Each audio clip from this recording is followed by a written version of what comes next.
Welcome to one piece world மம்மே.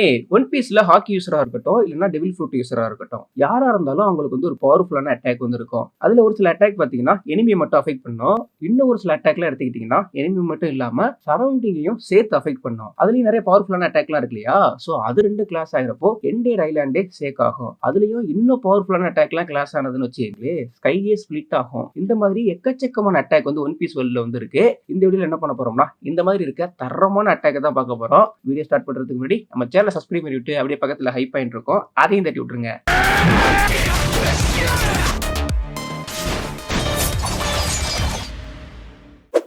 Ace வந்து flame base பண்ண attack தான் யூஸ் பண்ணுவான். அதுலயே ரொம்ப பவர்ஃபுல்லான அட்டாக்னா great flame commandment flame emperor. So இந்த அட்டாக் வந்து ரொம்ப ரொம்ப பவர்ஃபுல்லா இருக்கும். இது எப்படி யூஸ் பண்ணுவான்னா, ஃபயரை வந்து ஜென்ரேட் பண்ணுவான். அது அப்படியே ஸ்பைரல் மாதிரி அப்படியே சுத்திக்கிட்டே இருக்கும். அப்படியே நிறைய அமௌண்ட் ஆஃப் ஃபயரை வந்து அந்த மாதிரி வந்து ஜென்ரேட் பண்ணிட்டே இருப்பான். கிரியேட் பண்ணதுக்கு அப்புறமா கான்சென்ட்ரேட் பண்ணி அப்படியே அதை ஒரு பால் மாதிரி ஆக்கி கையில வந்து எடுப்பான். அது வந்து சன்னை ரெப்ரசென்ட் பண்ற மாதிரி இருக்கும். இந்த அட்டாக்கை பிளாக் பீர்டுக்கு அகைன்ஸ்டா வந்து யூஸ் பண்ணியிருந்திருப்பான். ஸோ யூஸ் பண்றப்ப பார்க்கணுமா, இது வந்து பாதி ஐலாண்டை கவர் பண்ணியிருந்திருக்கும். அந்த அளவுக்கு பெருசா இருக்கும். இதோட அஃபெக்ட்ங்கிறது ரொம்ப ரொம்ப அதிகமா இருக்கும். ஒயிட் பியர்டு, ஸோ இவரோட அட்டாக் எல்லாமே வந்து ஷாக் வேவ் இல்லைன்னா வைப்ரேஷன் பேஸ் பண்ண அட்டாக்காக தானே இருக்கும். ஸோ அதுல வந்து ஒரு பவர்ஃபுல்லான அட்டாக் இருக்கு, சிமா யூரசி. இந்த அட்டாக் எப்படின்னா, ஏர் இருக்கு இல்லையா, அதை அப்படியே கிளிப்பாரு. ஸோ கிளிக்கிறப்ப என்ன ஆகும்னா, ஒரு பவர்ஃபுல்லான ஷாக் வேவ் வந்து கிரியேட் ஆகும். அது எனி மீடியமா இருந்தாலும் அதுல வந்து பாஸ் ஆகும். ஸோ இந்த ஷாக்வே வந்து எந்த அளவுக்கு பவர்ஃபுல்லாக இருந்திருக்கும்னா, மெரைன் ஃபோர் வார் அப்போ வந்து யூஸ் பண்ணியிருப்பாரு. ஸோ அப்போதைக்கு அந்த சரௌண்டிங் ஃபுல்லாகவே அஃபெக்ட் ஆகிருந்திருக்கும். ஒரு பெரிய சுனாமியே வர வச்சிருந்திருக்கும். மெரைன் ஃபோர் வார் நடந்தது இல்லையா, அந்த இடமே லிஃப்ட் ஆகிருந்திருக்கும். இது வந்து ரொம்ப ரொம்ப டேஞ்சரான அட்டாக். ஏன்னா இது வந்து எனிமியை மட்டும் கிடையாது, அவங்க கூட இருக்கவங்களையும் சேர்த்து அஃபெக்ட் பண்ணும்.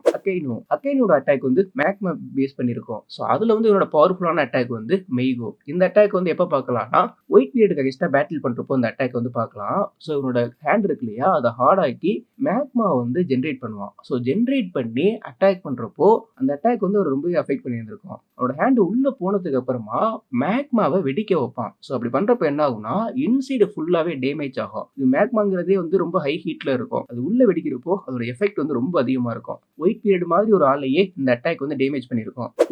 குசானோட அட்டாக்லாம் ஐஸ் பேஸ் பண்ணிருக்கு இல்லையா, ஸோ இதுல வந்து ஒரு பவர்ஃபுல்லான அட்டாக் வந்து ஐஸ் ஏஜ். இந்த அட்டாக் எப்ப பார்க்கலாம்னா, ஸ்ட்ரா ஹெட்டுக்கு ஐஸ்டா ஃபர்ஸ்ட் ஒரு பேட்டில் நடக்கும் இல்லையா, ஸோ அந்த டைம் அப்பயே குசான் வந்து இந்த டெக்னிக் வந்து பண்ணி காட்டி இருந்திருப்பாரு.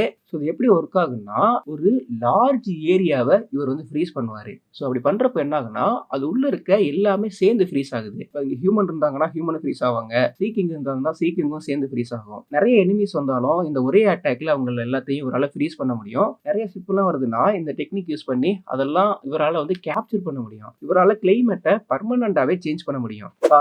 கார்ப் எப்படி அட்டாக் பண்ணுவார்னா, அவர் வந்து பஞ்ச் பண்ணி தான் அட்டாக் பண்ணுவாரு. ஸோ அதுல வந்து ரொம்ப பவர்ஃபுல்லான அட்டாக்னா கேலக்ஸி இம்பாக்ட். அதுக்கு முன்னாடி அவரோட ஃபிஸ்ட்ல ஆர்மமெண்ட் ஹாக்கி, அட்வான்ஸ் கான்குரர் ஹாக்கி இதை வந்து இன்ஃபியூஸ் பண்ணி பஞ்ச் பண்ணுவாரு. ஸோ அப்படி பண்றப்போ ஒரு பெரிய ஷாக் வேவ் வந்து கிரியேட் ஆகும். அதோட அழிவு எந்த அளவுக்கு அதிகமா இருக்குன்னா, பைரேட் சிட்டி இருக்கு இல்லையா, அதை ஃபுல்லாவே அழிக்கிற அளவுக்கு இது வந்து ரொம்ப ரொம்ப பவர்ஃபுல்லா இருக்கும். ஸோ இதே அட்டாக்கை ஒரு ராக்ஸ் அகைன்ஸ்டா வந்து யூஸ் பண்ணியிருப்பாரு. அப்போதைக்கு ராக்ஸோட அட்டாக், அதுக்கப்புறமா நம்ம ரோஜரோட அட்டாக், இந்த அட்டாக் சேர்றப்போ ஒரு இம்பாக்ட் இருக்கு இல்லையா, அது வந்து ரொம்ப அதிகமா இருந்திருக்கும். கிசாரு, ஒன் ஆஃப் த 3 அட்மிரல். கிசாரோட அட்டாக் எல்லாமே லைட் பேஸ் பண்ணியிருக்கும் இல்லையா, ஸோ அதுலயும் ரொம்ப பவர்ஃபுல்லான அட்டாக்னா எசாகாமி நோ மக்காட்ஸ்மா. இந்த அட்டாக் வந்து எப்படின்னா, கவுண்ட்லெஸ் ஆன லைட்டிங் எனர்ஜி பீமை கிரியேட் பண்ணிக்கிட்டே இருப்பான். இது எப்ப பார்க்கலாம்னா, மெரைன் ஃபோர் வார் நடந்தது இல்லையா, அப்போதைக்கு ஒயிட் பீரியடுக்கு அகைன்ஸ்டா அந்த டெக்னிக் வந்து யூஸ் பண்ணியிருப்பான். அதுக்கப்புறமா அங்கேருந்து லூஃபி எஸ்கேப் ஆயிடக்கூடாது அப்படின்னு சொல்லிட்டு லூஃபியை ஸ்டாப் பண்றதுக்கும் இந்த டெக்னிக் வந்து யூஸ் பண்ணியிருப்பான். இதே ரொம்ப டேஞ்சர்னா, லைட்டிங் எனர்ஜி பீம் இருக்கு இல்லையா, ஸோ இது வந்து ரொம்ப அதிகமா வந்து கிரியேட் பண்றதுனால வைடு ஏரியாவை வந்து கவர் பண்ணும். ஆல்ரெடி இந்த அட்டாக் எல்லாமே லைட்டிங் ஸ்பீட்ல இருக்கும். ஸோ அது ஏற்படுத்தக்கூடிய டேமேஜ் இருக்கு இல்லையா, அதுவுமே ரொம்ப ஹையா இருக்கும். ஓடன், வானோ கண்ட்ரில இருந்த ஒன் ஆஃப் த பவர்ஃபுல்லான ஸ்வாட்ஸ்மேன். இவர் வந்து 2 ஸ்வாட் ஸ்டைல வந்து யூஸ் பண்ணுவாரு. ஸோ அதுல வந்து ரொம்ப பவர்ஃபுல்லான அட்டாக்னா டோகன் டொட்சுகா. இந்த அட்டாக் வந்து எப்படின்னா, 2 ஸ்வாடை யூஸ் பண்ணி எக்ஸ் ஷேப்ல கட் பண்றது. இதை எப்ப பார்க்கலாம்னா, கைடோவுக்கு அகைன்ஸ்டா பேட்டில் பண்றப்ப வந்து நம்ம பார்க்கலாம். அப்போதைக்கு கைடோ டிராகன் ஃபார்ம்ல இருந்திருப்பான். ஸோ அப்போதைக்கு அவனை அஃபெக்ட் பண்றதுக்காக இந்த டெக்னிக் தான் யூஸ் பண்ணியிருந்திருப்பாரு. இப்படி பண்றப்ப என்ன பண்ணுவார்னா, ஃபர்ஸ்ட் வந்து ஆர்மமெண்ட் ஹாக்கியால அவரோட ஸ்வாடை வந்து கவர் பண்ணிப்பாரு. அதுக்கப்புறமா கான்குரர் ஹாக்கியையும் யூஸ் பண்ணிருப்பாரு. யூஸ் பண்ணி எக்ஸ் ஷேப்ல கட் பண்ணுவாரு. இது வந்து டிராகன் ஃபார்ம்ல இருந்த கைடோவுக்கே ஒரு பெரிய காயத்தை போட்டிருக்கும். சாங்ஸ், ஸோ சாங்ஸ் அதுக்கப்புறமா ரோஜர், இவங்க 2 பேருக்கு பேருக்குமே ஒரே அல்டிமேட்டான மூவ் தான். ஸோ அது என்னன்னா டிவைன் டிபார்ச்சர். டிவைன் டிபார்ச்சர்ங்கிறது என்னன்னா அவங்களோட ஸ்வார்ட்ல ஆர்மமெண்ட் ஹாக்கியை கவர் பண்ணி அதுல கான்கரர் ஹாக்கியை இன்ஃபியூஸ் பண்ணுவாங்க. ஸோ அதை இன்ஃபியூஸ் பண்ணதுக்கு அப்புறமா அட்டாக் பண்ணுவாங்க. ஸோ அட்டாக் பண்றப்போ ஒரு பிளாக் அதுக்கப்புறமா ரெட் லைட்டை வந்து எமிட் ஆகிற மாதிரி இருக்கு. ஸோ அதோட எஃபெக்ட் இருக்கு இல்லையா, அது வேற லெவல்ல இருந்திருக்கும். ரோஜர் வந்து இதை வந்து ஓடருக்கு அகேன்ஸ்டா யூஸ் பண்ணியிருப்பாரு. ஸோ அப்போதைக்கு ஓடன் தெரிச்சு எங்கேயோ போய் விழுந்திருப்பாரு. நம்ம சாங்ஸ் எடுத்துக்கிட்டோம்னா சாங்ஸ் வந்து கேப்டன் கிட்ட இருக்கான் இல்லையா, அவனுக்கு அகேன்ஸ்டா வந்து யூஸ் பண்ணியிருப்பாரு. இந்த ஒரே மூவ்லயே அவனோட குரூவே முடிச்சு விட்டுருப்பாரு. அந்த அளவுக்கு ஒரு முரட்டுத்தனமான அட்டாக் வந்து இது இருந்திருக்கும். ரோஜர் அதுக்கப்புறமா ஒயிட் பீரியட் அவங்க பாக்குறப்பல ஒரு கிளாஸை போட்டுப்பாங்க இல்லையா. ஸோ அப்போதைக்கு ரோஜர் வந்து அட்வான்ஸ் கான்கரர் ஹாக்கி அதுக்கப்புறமா அட்வான்ஸ் ஆர்மமெண்ட் ஹாக்கியை கவர் பண்ணி தான் அந்த அட்டாக் வந்து யூஸ் பண்ணியிருப்பாரு. ஒயிட் பீரியடும் அட்டாக் பண்ணா இவரும் அட்டாக் பண்ண அவங்க ரெண்டு பேரோட ஸ்வாடும் டச் ஆயிருக்காது. அது ரெண்டு கிளாஸ் பண்ணனால உருவான ஒரு இம்பாக்ட் இருக்கு இல்லையா, அது வந்து இந்த சரௌண்டிங்ல இருக்க எல்லாத்தையுமே அழிச்சிருந்திருக்கும்.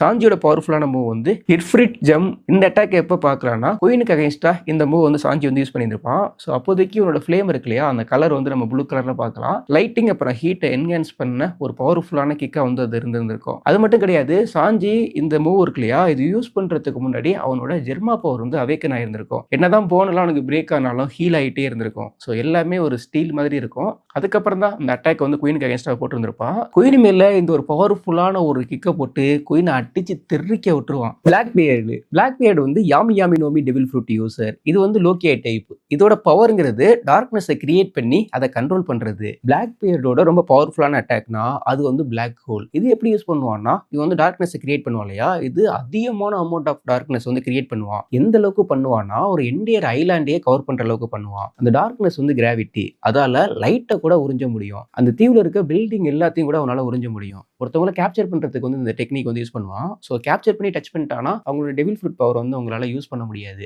ஸோ இந்த பிளாக் ஹோல் இருக்கு இல்லையா, இதை யூஸ் பண்ணி ஒரு என்டையர் ஐலாண்டை கூட இவனால அழிக்க முடியும். ஸோ பிளாக் பியர்டு யூஸ் பண்றதுலேயே ரொம்ப பவர்ஃபுல்லான அட்டாக்னா அது வந்து பிளாக் ஹோல் தான். ட்ராஃபல்கர் லாவோட டெவில் ஃப்ரூட் வந்து ஓபி நோமி.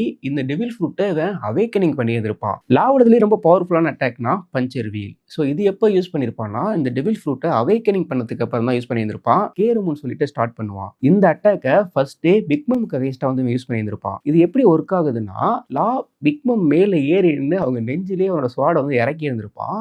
அந்த ஸ்வாட் வந்து எக்ஸ்டெண்ட் ஆகுது. எவ்வளவு ஹைட்லேருந்து பண்ணாலும் அது வந்து எக்ஸ்டெண்ட் ஆகுது. ஸோ எக்ஸ்டெண்ட் ஆகிறப்ப என்னன்னா அந்த பாத்துல இருக்க எல்லாத்தையுமே அடிச்சு நொறுக்கிட்டு போயிட்டு இருக்கு. பெரிய ஒரு ஹோலே விழுகுது. அந்த ஸ்வாட் எக்ஸ்டெண்ட் ஆகி தர வரைக்கும் வருது. ஸோ தரையிலையும் குறிப்பிட்ட தூரம் வரைக்கும் அது போகுது. போனதுக்கு அப்புறம் இவன் வந்து யூஸ் பண்றான். அப்படி பண்றப்ப என்ன ஆகுதுன்னா இன்சைடா அஃபெக்ட் ஆகிறாங்க. இது எதுக்கு ரொம்ப யூஸ்ஃபுல்லா இருக்கும்னா, இப்ப பிக்மம் மாதிரி ஒரு சில கேரக்டர்ஸ்லாம் இருக்காங்கன்னு வச்சுங்களே, அவங்க வந்து ரொம்ப ரொம்ப ஹார்டா இருப்பாங்க. அவங்கள மேல அடிச்சு அட்டாக் பண்றதெல்லாம் ஈஸி கிடையாது. அவ்வளவு ஈஸியா அவங்களை வந்து அஃபெக்ட் பண்ண முடியாது. ஸோ அப்படி இருக்கப்போ டெக்னிக்கை யூஸ் பண்ணி இன்சைடா அவனால அஃபெக்ட் பண்ண முடியும். இது லா யூஸ் பண்றதுலேயே ரொம்ப ரொம்ப பவர்ஃபுல்லான ஒரு அட்டாக். லூஃபியோட பவர்ஃபுல்லான அட்டாக்னா அது அவனோட 5th கியர்ல வந்து யூஸ் பண்ணியிருந்திருப்பான். லூஃபி வந்து அவனோட டெவில் ஃப்ரூட்டை வந்து அவேக்கன் பண்ணியிருப்பான் இல்லையா. ஸோ பண்ணதுக்கு அப்புறமா கைடோவுக்கு அகைன்ஸ்டா பேட்டில் போயிட்டு இருக்குல்ல, ஸோ அப்படி யூஸ் பண்ணியிருப்பான். கமுகமு நோ பஜ்ராங்கன். இது யூஸ் பண்றப்பெல்லாம் அல்டிமேட்டா இருக்கும். ஸோ இது எப்படி இருக்குன்னா, அவன் வந்து பஞ்ச் பண்ண வருவான் இல்லையா. ஸோ அப்படி பஞ்ச் பண்ண வர்றப்போ ஓனிகாசிமாவோட ரொம்ப ரொம்ப பெருசா இருந்திருக்கும். ஸோ அந்த டைம் இப்போ லூஃபி அவனோட டெவில் ஃப்ரூட் அவேக்கன் பண்ணனால சர்ஃபேஸ் ஃபுல்லாத்தையுமே ரப்பரை வந்து மாத்தி இருந்திருப்பான். அப்போதைக்கு கைடோ வந்து டிராகன் ஃபார்ம்ல இருப்பான். ஸோ அதுக்கப்புறமா ஃபயர் டிராகன் ஃபார்ம்லயும் வந்து மாறி இருந்திருப்பான். அப்போதைக்கு தான் லூஃபி எந்த ஒரு தரமான பவர்ஃபுல்லான ஒரு அட்டாக் வந்து அவன் மேல வந்து போடுவான். பாக்குறதுக்கே அல்டிமேட்டா இருக்கும். இந்த அட்டாக்ல தான் லூஃபி வந்து கைடோ வந்து டிஃபீட் பண்ணி இருந்திருப்பான். ஸோ லூஃபி யூஸ் பண்ணதுல இதுவரைக்கும் நம்ம பார்த்ததுலயே ரொம்ப ரொம்ப பவர்ஃபுல்லான அட்டாக்னா அது வஜ்ராங்கன் தான். இன்னும் லூஃபியோட நிறைய பவர்ஃபுல்லான அட்டாக்லாம் இனிமேல் நம்ம பார்க்க போறோம். இப்போதைக்கு இதுதான் பவர்ஃபுல்லா இருக்கு. கைடோ வேர்ல்டுலயே ரொம்ப ஸ்ட்ராங்கஸ்டான ஒரு கிரியேச்சர். கைடோ வந்து உவோவோ நோமி டெவில் ஃப்ரூட் யூசர். கைடோக்கு வந்து ஒரு ஃபார்ம் இருக்கு. ஒரு ஃபார்ம்லயுமே வந்து ரொம்ப பவர்ஃபுல்லா இருப்பான். அவன் நார்மலா இருக்கப்பவே ரொம்ப ரொம்ப பவர்ஃபுல் தான். அவனோட டியூரபிலிட்டி அப்பவே ரொம்ப அதிகமா இருக்கும்.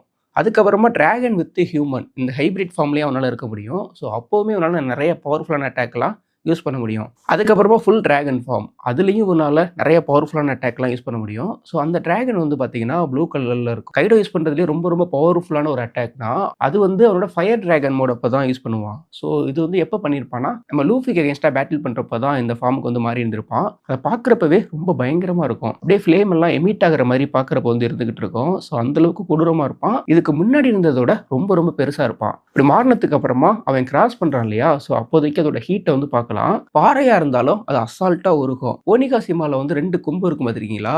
அதுல வந்து ஒரு கொம்பு பார்த்தீங்கன்னா, அவன் கிராஸ் ஆகி போறப்பவே அசால்ட்டா ஒரு சைடு வந்து உடைஞ்சு விழுந்திருக்கும். ஃப்ளேம் டிராகன் டார்ச் அட்டாக் பண்றப்போ, அந்த அட்டாக் வந்து ரொம்ப ரொம்ப பவர்ஃபுல்லா இருந்திருக்கும். லூஃபியோட பஜ்ரங்கன் இருக்கு இல்லையா? ஸோ அதோட இது பவர்ஃபுல்னு நினைச்சு தான் இத யூஸ் பண்ணியிருந்தேன். பட் லூஃபியோட பஜ்ரங்கன் வந்து ரொம்ப பவர்ஃபுல்லா இருந்தனால, கைடோவால எதுவும் பண்ணியிருக்க முடியாது. பட் கைடோ யூஸ் பண்றதுலயே ரொம்ப ரொம்ப பவர்ஃபுல்லான அட்டாக்னா, அது வந்து ஃப்ளேம் டிராகன் டார்ச். ஜோரோ கிட்டயும் நெறைய பவர்ஃபுல்லான அட்டாக்லாம் வந்து இருக்கு. ஜோரோ வந்து சிங்கிள் ஸ்வாட் ஸ்டைலும் யூஸ் பண்ணுவான். 3 ஸ்வாட் ஸ்டைலும் யூஸ் பண்ணுவான். ஸோ இவனோட அல்டிமேட்டான ஒரு அட்டாக்னா, king of hell 3 sword style serpent. இந்த அட்டாக் எப்ப நம்ம பார்க்கலாம்னா, கிங் இருக்கு இல்லையா? அவனுக்கு அகைன்ஸ்டா பேட்டில் பண்றப்போ வந்து இந்த அட்டாக் வந்து பார்க்கலாம். இதுல வந்து என்ன ஒரு டஃப்னா, அதுக்கு முன்னாடி தான் வந்து என்மா ஸ்வாட வந்து யூஸ் பண்ணியிருந்திருப்பான். என்மா ஸ்வாட வந்து என்ன பண்ணும்னா, அவனோட ஹாக்கிய வந்து ட்ரை பண்ணி விடும் இல்லையா? ஸோ அத வந்து கரெக்ட்டா ஹேண்டில் பண்ணணும். கிங்குக்கு அகைன்ஸ்டா பேட்டில் பண்றப்போ, ஜோரோ வந்து என்மா ஸ்வாட அண்டர்ஸ்டாண்ட் பண்ணி இருந்திருப்பான். ஸோ அவனோட என்மா ஸ்வாட்லேருந்து ஆர்மமெண்ட் ஹாக்கி, அதுக்கப்புறமா கான்குரர் ஹாக்கி 2யுமே அதுக்கப்புறம் வந்து அத ரிலீஸ் பண்ணான். ஸோ கிங்குக்கு அகைன்ஸ்டா பேட்டில் பண்றப்போ, king of hell 3 sword style serpent வந்து போட்டிருந்திருப்பான். ஸோ இத யூஸ் பண்றப்போ இதுக்கு முன்னாடி இருந்தத விட ரொம்ப ஸ்பீடா இருப்பான். அவனோட ஸ்ட்ரென்த், ஸ்பீடு இது எல்லாமே வந்து ரொம்ப ரொம்ப என்ஹான்ஸ் ஆகுது. 3 ஸ்வாட் ஸ்டைல் யூஸ் பண்ணி கட் பண்றப்போ, கிங்கோட டிஃபென்ஸ் எல்லாம் முன்னாடி நிக்கவே முடியாது. அந்த அளவுக்கு பவர்ஃபுல்லான அட்டாக் வந்து இது விழுந்திருந்திருக்கும். இந்த ஒரு அட்டாக்க போட்டு தான் கிங்க வந்து ஜோரோ வந்து வின் பண்ணியிருந்திருப்பான். ஸோ இன்னும் நெறைய கேரக்டர்ஸ் வந்து இருக்காங்க. ஸோ அதெல்லாம் வந்து நான் என்ன பிளான் பண்ணியிருக்கேன்னா, ஷார்ட்ஸா போடலாம்னு சொல்லிட்டு பிளான் பண்ணியிருக்கேன். அதுக்காக நீங்க என்ன பண்ணணும்னா, கண்டிப்பா மறக்காம நம்ம சேனல வந்து சப்ஸ்கிரைப் பண்ணிக்கணும்.